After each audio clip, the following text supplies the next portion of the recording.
Alright, here we all finish staining a large deck here. This deck had existing stain and pressure treated lumber deck, very large deck, and we did replace 3 or 4 boards.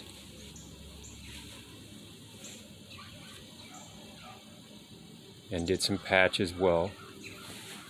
And this got the Cedar oil base, so it almost acts like a cover stain. Cedar oil base, and that will cover in any kind of imperfections.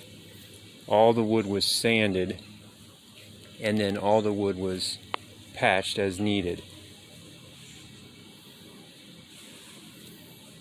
And then the stain will fill in the rest of the gaps. Alright, so this is the Cedar oil base. It has some nice linseed oil,